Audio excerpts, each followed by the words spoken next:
cross-examination starts and the defense wastes no time painting Cassie out to be an insanely jealous girlfriend who wanted so desperately to be included in the family that he created with Kim Porter. They also painted her out to be a cheater, a liar, a drug addict. They brought up her relationships with Ryan Leslie, Kid Cudi, and Michael B. Jordan. Through their questioning, they pushed back against the prosecution's claims of a power imbalance, about money, about sexuality. And those fits of rage that she described Diddy would go into, the beatings, well, the defense shifted the narrative. They portrayed Diddy to be a jealous boyfriend who was really, really disrespected when she had an affair with someone in the music industry, Kid Cudi. But let's start from the beginning. After some back and forth between the attorneys, Cassie takes the stand, and questioning her is Diddy's defense attorney, Anna Estevao, not the male attorney Xavier Donaldson, who had cross-examined the prosecution's last witness. And Anna takes a gentle approach, disarming Cassie, but still pushing the defense's narrative. She does this by pushing that Cassie wasn't an average 21-year-old when she met Diddy. She was already successful in her own right and had money, and knew very successful, powerful men like former Sony executive Tommy Mottola. The defense brought up the fact that the night that she says Diddy kissed her, she was having her birthday party in a club in Vegas where Britney Spears attended, and that Diddy wasn't her first older man, that she was already in a relationship with someone 10 years her senior,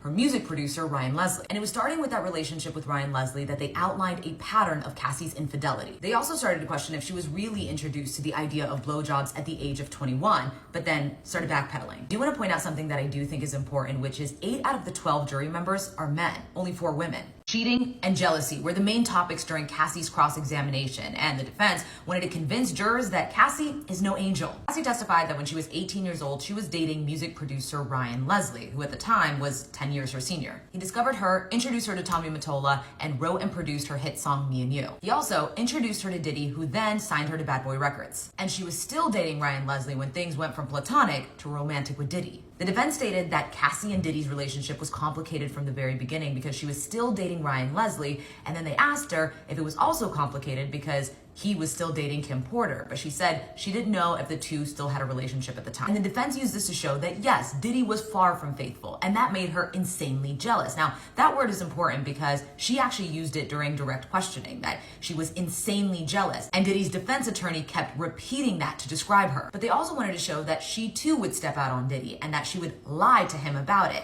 They emphasize that word, lie. Fast forward, and the defense establishes a similar pattern with Kid Cudi because they say it was Diddy who introduced Cassie to Kid Cudi so that they could create music together. And before he knew it, they were having an affair. Their word, not mine. They also asked her about a burner phone that she says she got during her month-long relationship with Kid Cudi. Diddy's defense attorney, Anna Estevao, said to Cassie, by getting a burner phone, you were lying. They also kept trying to clarify, so the relationship was less than a month and you only bought the burner phone for that relationship. Now, this is around the time that the questioning started getting heavy, so Cassie whips her head around and asks the judge for a break. The judge grants her a break. She stands up and exhales hard.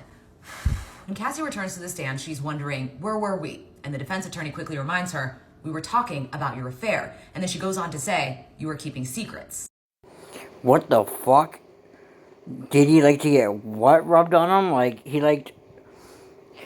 So you're telling me that after the male escort finished on Cassie, Cassie would have to go in the next room and take whatever was put on her by the male escort after he was done with her, and then rub it on Diddy's nipples? What the fuck, Diddy? Like, are you serious, man?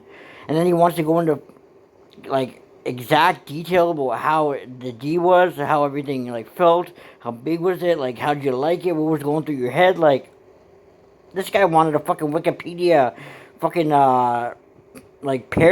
fucking paragraphs of fucking what the fucking was going on in your head with the freak offs. Like, Diddy, what kind of fucked up shit were you on, bro? Like, for real, like, honestly, like, it's just coming out of her, like, you know what I mean? Like, she had, like, you know what I mean, cold sores in her mouth and shit like that, but then, like, you wouldn't even give her time to heal. You just wanted more freak offs, more freak offs, more freak offs. Like, buddy, like, what more shit's gonna come out? Like, this is fucking crazy like that. Like, they were hiring as male escorts, the bigger the better, you know what I mean? If you know what I'm talking about, like, you know what I mean? Like, everybody, boys, drop your pants, let's see what you're working with and shit like that, like, you know what I mean?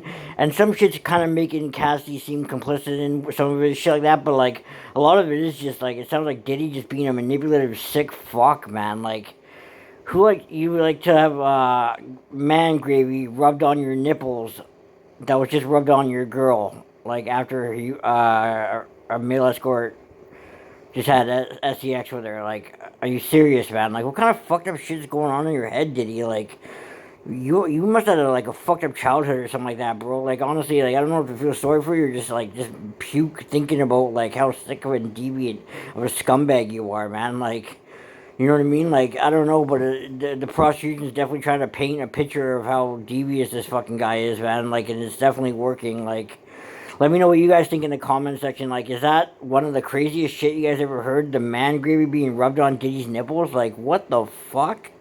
Like, who could even fucking fathom something like that? Like, you know what I mean? That's just on some next level shit. Like, some weird Illuminati, weird fucking sex ritual shit or something. I don't fucking know, but let me know what you guys think in the comment section. What the fuck's going on, man? Like, share, and subscribe. This shit's getting crazy, man. Like, I didn't know what to say next, man. I just don't know what the fuck's gonna happen next, man. But, like, share, and subscribe. I will be back with another video again soon.